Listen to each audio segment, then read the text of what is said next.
And welcome back to the show. Sergeant Richard Lloyd, Public Information Officer for the Santa Rosa County Sheriff's Office.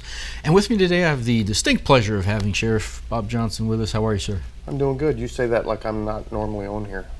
I try to be on here every chance I get. Yes, but you're a busy guy. Totally get it. So we have a lot of information to go over today. And in today's show, we're going to talk a lot about what the Sheriff's Office does, some statistics and numbers. But first, let's get to some of the really hot topics that we've had within the past 2 weeks. And the first one's the National Law Enforcement Appreciation Week and Memorial at the Office. Sheriff? Yeah, we had a memorial at the office, and we're one of the few counties in the state of Florida. We're very lucky. We're fortunate that we only have one name on the wall right now. And we pray every night that that's the only one that's ever going to be on that wall.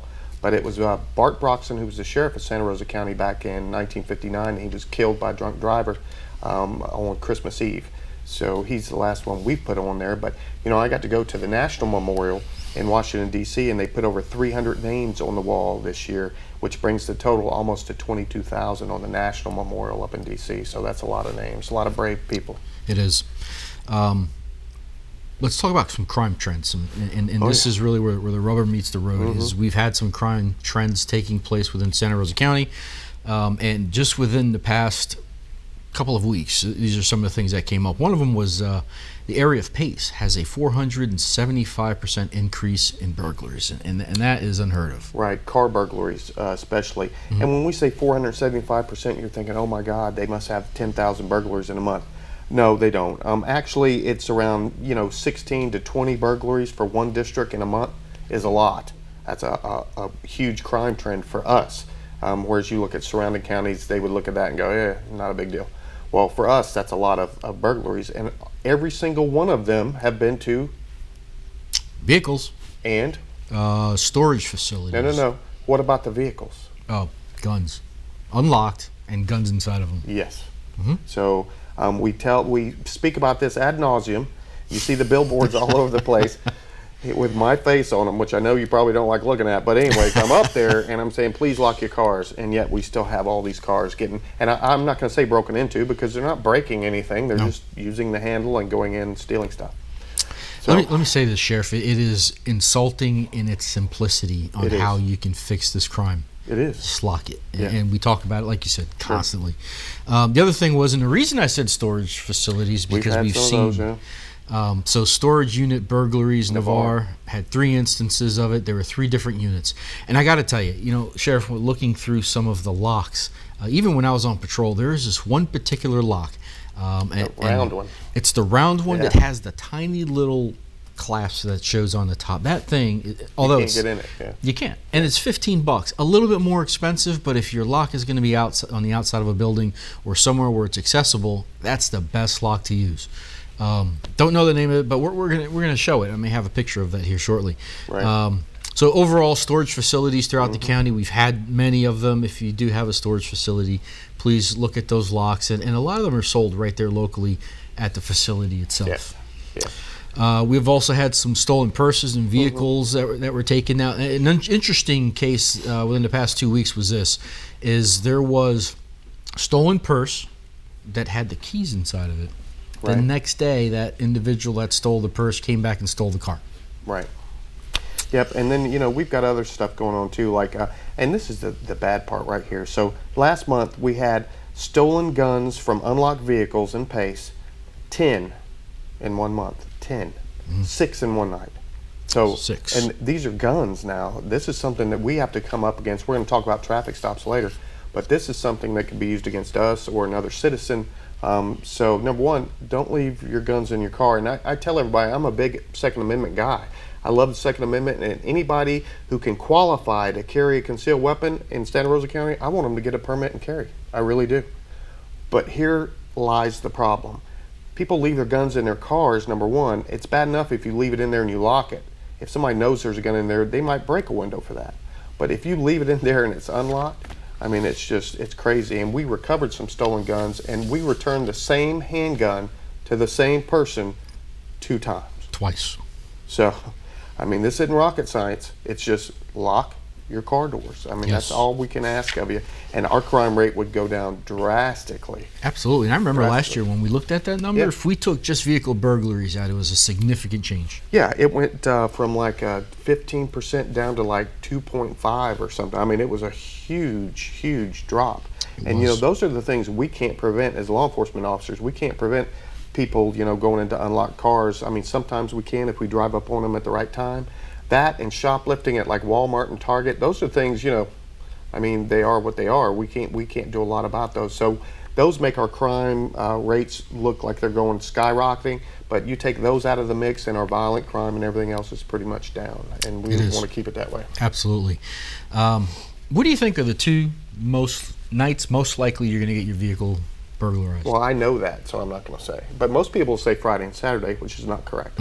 It's Tuesday and Wednesday nights. Middle of the week, people aren't paying attention. You haven't locked your car. You're running in and out of the house. It's Tuesday and Wednesday nights. And you know why it's not Friday and Saturday? Because the guys that break into your car and get all the money or guns and sell them, they're getting drunk on Friday and Saturday night, so they're not breaking into stuff. So. If you would like to see your crime in your neighborhood, just log into crimereports.com. And this is a service that's provided by Sheriff Johnson. And you just log in, and it's great because you could do your own custom alerts. You could search your neighborhood. Also, if you're looking to move, you want to see what kind of neighborhood it is, log in. crimereports.com, paid for by Sheriff Johnson and the Sheriff's Office. Let's talk about some stats. Canine. Canine's been really busy for us. I tell you, I love those dogs. They are great. I love hanging out with them. So Patrol Canine, you know, the patrol vehicles, or actually I should say the canine deputies assisted in 70 vehicles per month on average where they're getting out and searching cars. That's a lot. It is. And they get a lot of drugs, let me tell you. A lot of them. So far this month, we've had, April, we had 4 tracks that they conducted, and that was on folks either running or doing some kind of nonsense. I think that's going to go down, though, because we have the bloodhounds. Copper and Zinc are now over a year old, and let me tell you, they hit the ground running, no pun intended. If you run from those dogs, you can go as far as you want. You're just going to get arrested tired. I mean, that's all I got to say about that. Those noses are incredible. Amazing. And, you know, I love the analogy that in the canine, if you bring a pizza into the room, we smell the pizza. They smell the pepperoni, the sausage, the ingredients, everything that's inside of it, just to kind of give you an idea of how well they're not. I'm not going to try that. What's it? Olfactory? Olfactory, yeah. Okay, I got it. Smell. So that's what that's about. So they've had canine last month, 1 apprehension. They checked 15 classrooms in the school system, which we also have a canine to the schools. 361 backpacks. That's a lot. Yep. 261 self-initiated calls for the canine unit, 100 dispatch, 80 traffic stops with 10 felony arrests and 7 demos. That's a lot. Wow, that's a ton. Let's do this, Sheriff. Quick commercial break. We'll be right back. Why are we here? Because you guys busted me stealing from cars. So how were you getting into these cars? It's easy, man. I just open the doors. What do you mean you just open the doors? Most of the cars I get into are left unlocked. What are you looking for when you get into these cars? Cell phones, wallets, guns, purses with money, and even sunglasses. You'd be surprised what people leave in their vehicles. If people would just lock their cars. If people would just lock their cars. This is where I grew up. I know the streets, I know a lot of the people. My father's been a police officer for over 25 years. It's sort of a family business. I feel very safe and proficient with what I have in my belt. I would not hesitate to put my life on the line for somebody else. I feel like the community here is very supportive. I love working in Santa Rosa County, and it is a great place to both live and work. I'm Jillian Fernandez, and I'm proud to be a Santa Rosa County Deputy Sheriff.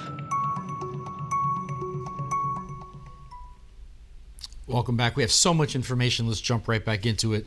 So, Sheriff, you're starting an interdiction team. We are. June 1st is the big day. They're going to be out on the major thoroughfares in Santa Rosa County looking for people transporting drugs, and hopefully we'll put a dent in the drug trafficking in Santa Rosa County. They're going to have a canine unit, a narcotics unit, and a traffic unit all put together, and that's all they're going to focus on.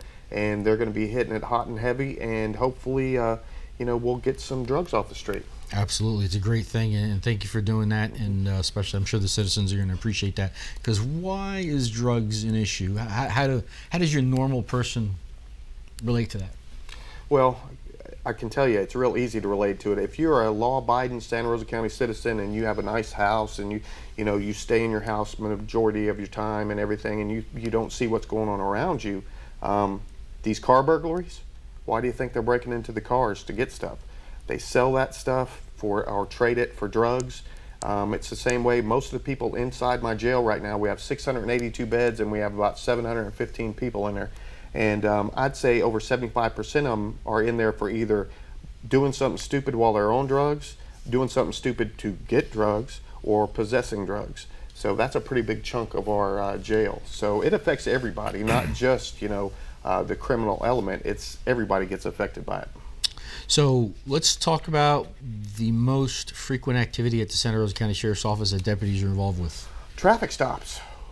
That's a lot. I've been known to pull a car over once. I've heard. Or twice. Every now and then. Santa Rosa deputies, year to date, this is from January 1st till today, 11,592 traffic stops. And why are traffic stops important?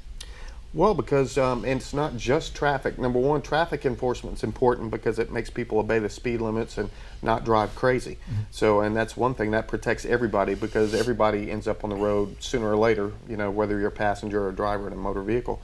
But something else it also does is we get a lot of people off traffic stops that have other issues.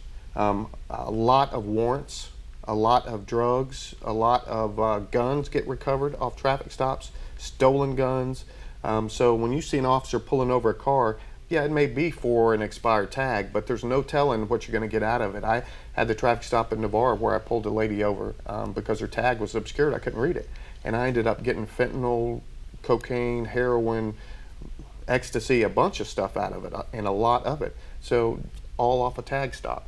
So nice. Mm-hmm. The other, let's see, we had 5,000 information calls, and that's just regular questions. Yeah, people wanting questions answered.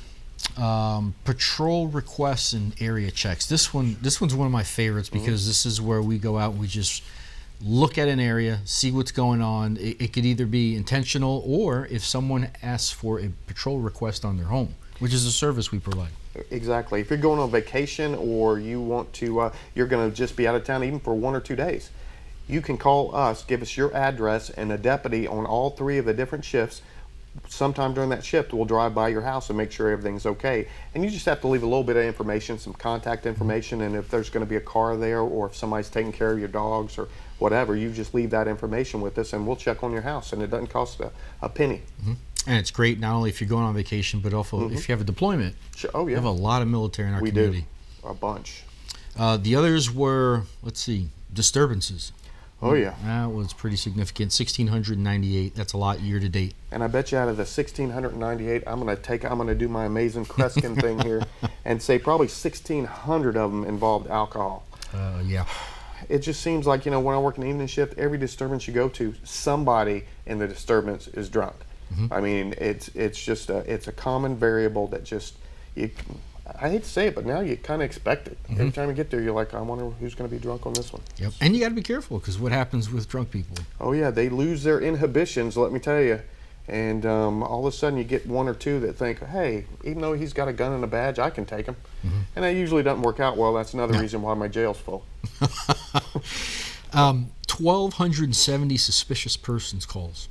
Yeah, that's a lot. Mm-hmm. And a reminder, year to date, let's see, we had 1,216 reckless drivers on our roads.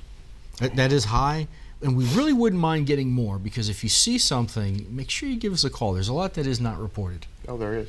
There is. I've heard people say that. Well, if I call, by the time I call and everything, by the time the deputy gets there, he's going to be gone.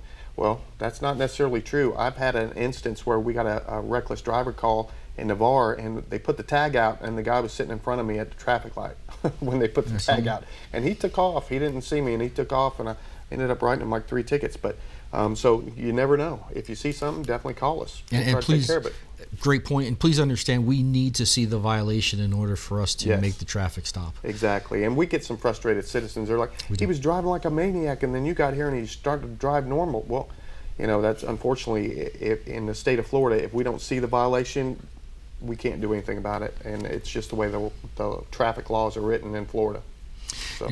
Sheriff, we had over 1,400 alarm calls in our county, and that's responding to both residential as well as business alarms. Yep. That's a lot of alarms. It is, and that requires us to go out, do a walk-around inspection, look at the house or the business, looking for open windows, open doors. Right. And that can take a lot of time, because if we do have an open door, we have to go and check it out. Yeah, exactly.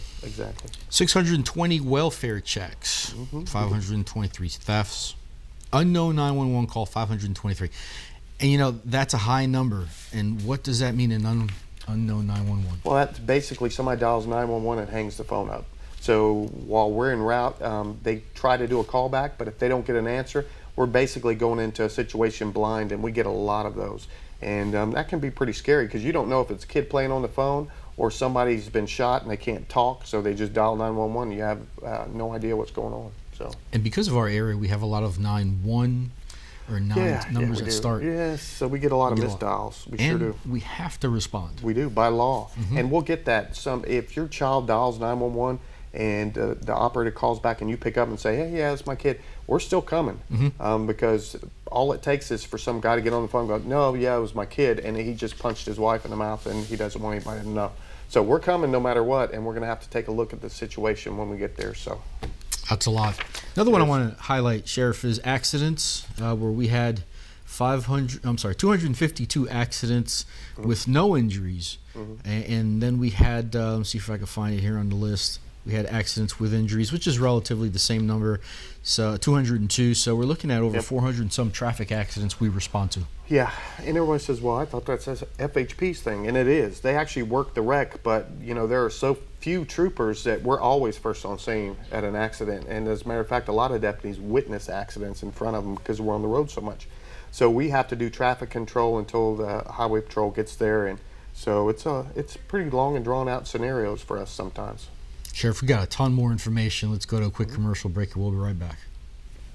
Why are we here? Because you guys busted me stealing from cars. So how were you getting into these cars? It's easy, man. I just open the doors. What do you mean, you just open the doors? Most of the cars I get into are left unlocked. What are you looking for when you get into these cars? Cell phones, wallets, guns, purses with money, and even sunglasses. You'd be surprised what people leave in their vehicles. If people would just lock their cars. From that first day when I started hearing stories about what law enforcement actually, entailed, I was hooked. I'm very involved with, being on the SWAT team. It's my niche, if you will. I take pride in what I do. And my wife grew up in Santa Rosa County. I have, 2 children, one on the way. I try to be the best husband and father I can be. Hopefully at the end of the day it'll make me a better cop as well. I am Michael Ramirez, and I am proud to be a Santa Rosa County Deputy Sheriff. Welcome back, Sheriff. Our favorite part of the show, Wanted Fugitives. So let's get started on our hit list. Okay, Sheriff? I'll go first. Eric Lee Welch. Eric is a white male, 33 years old. He's approximately 5'9", 195 pounds, with brown hair and blue eyes. He is wanted for aggravated assault with a deadly weapon and battery, second or subsequent offense. Violent, may be armed. Next up, Cassie Marie Tucker. Cassie's a white female, 33 years of age. She's approximately 5'9", 160 pounds, brown hair and blue eyes, and she's wanted for burglary and grand theft.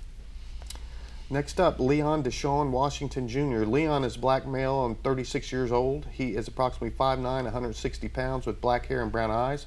He is wanted for order revoking bond, carrying a concealed firearm, and possession of marijuana over 20 grams, and he's listed as violent as well. Next up, Zachariah William Lindsay Mann. Zachariah is a white male. He's 20 years old. He is approximately 5'11", 265 pounds, black hair, blue eyes, and he's wanted for battery, domestic violence, and can be violent. Next up, Danny Dean Story. Danny is a white male, 37 years old. He's approximately 5'9", 200 pounds, brown hair, green eyes. He's wanted by Milton Police Department for battery, touch or strike, and petty theft first degree, less than $300. Next up, Kaylee Denise Roswell. And Kaylee is a white female, 20 years of age. She's about 5'6", with brown hair, blue eyes, and she's wanted for aggravated stalking, following harassment, cyber stalking after an injunction. Brandon Quintez Wilkerson. Brandon is a white male and 27 years old. He's approximately 6'1", 200 pounds, with brown hair and brown eyes. He is wanted for tampering with electronic monitoring device. Next up, Cassie Marie Fontenot. Cassie's a white female, 31 years of age, about 5'6", 135 pounds, black hair, brown eyes, and she's wanted for grand theft.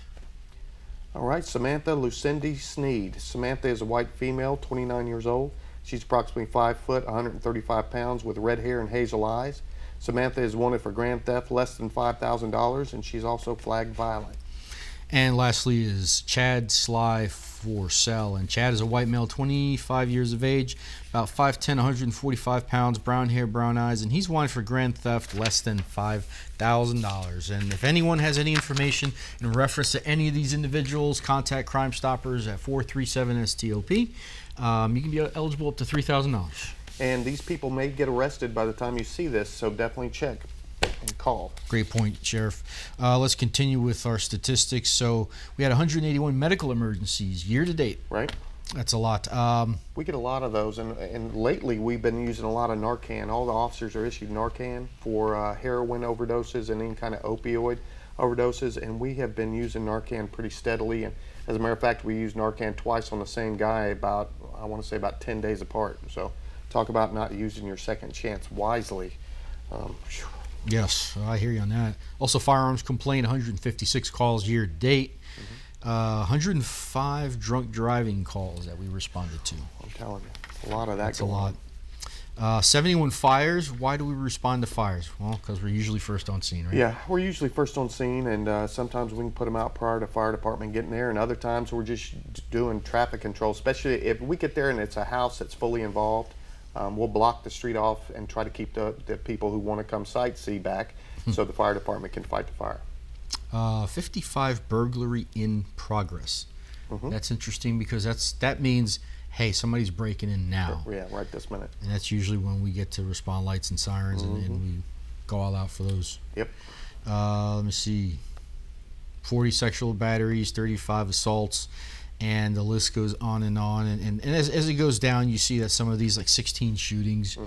And you know, the list is pretty long, but this kind of gives you an overview of what we do so far year to date, 5 months into the year, and our calls. And that is very extensive when you look at it from a numbers perspective.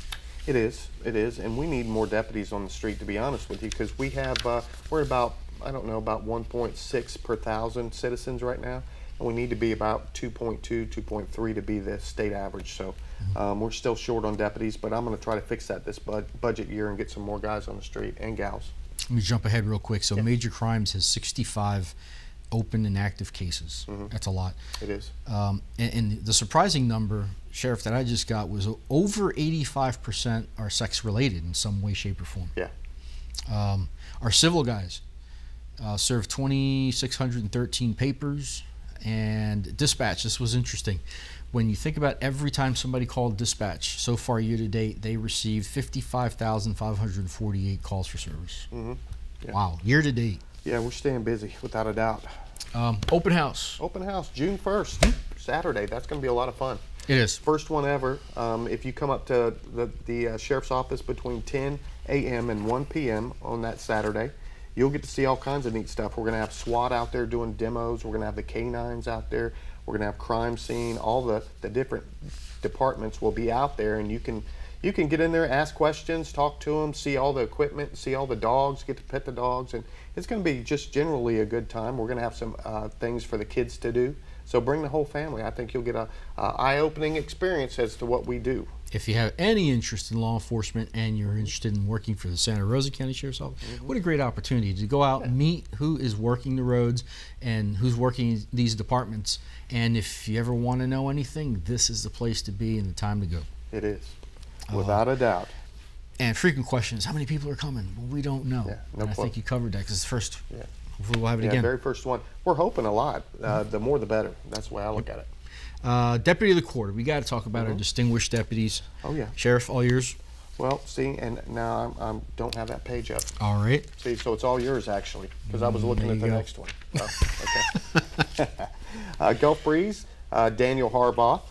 Navarre, Tony Alexander. Pace was Dion Schleifer. Jay was Jason Whitfield. And Milton was Carson Houghton. And let me tell you, I've been on calls with all of these gentlemen right here, and you want to talk about cream of the crop. those guys right there are interested in helping people and putting bad guys in jail. And if you, yeah, sorry, that's right. Go ahead. no, go ahead. I was going to say something about solitaire. You don't want me to say it. Just go ahead. You know, it's funny. So far, you have not hit the solitaire button this year. I haven't. You were on a streak. I never said it. Sorry. Okay. Where was I? Solitaire. Solitaire. I do not play solitaire. Sorry. That was the joke from last year. Yeah. Anyhow. Let's go to, suicide prevention. Suicide prevention. Serious subject here. We get a lot of calls to people trying to harm themselves, or at least talking about harming themselves. So we want to put out a little information. If you see anybody that's exhibiting signs, or they are even talking about hurting themselves, there's a couple of things you can do. Number one, call us.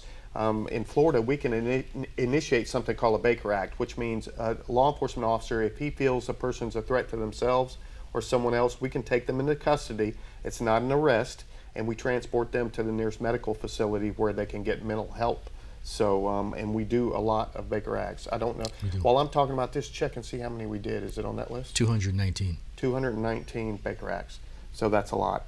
But there's sorry. 219 suicide calls that may have led to Baker Acts. Gotcha. Sorry. And then also, instead of calling us, if you want to call the National Suicide Hotline, it's 1-800-273-TALK. That's 1-800-273-8255. And they also have a bunch of things they can help you with, too. So, sad point. Military. Oh, yeah. Guys, if you're in the military and you call us, I will come out and talk to you. Yeah. I mean, it is so sad. So remember that number, 273-TALK, 1-800. And, you know, being in Navarre, and that's where I work most of my time on the road, Hurlburt Field is just, 4 miles into Okaloosa County, and a lot of the guys live in Santa Rosa County, and we had suicides, and it's heartbreaking being a military veteran, seeing that. It really is. So if you're thinking about it, call us or call that suicide hotline, and we'll get you some help for sure. Derek, Sheriff, thanks for coming. Appreciate it. Hey, my pleasure. We got to wrap up, and hopefully we'll see you on our next show. Take care.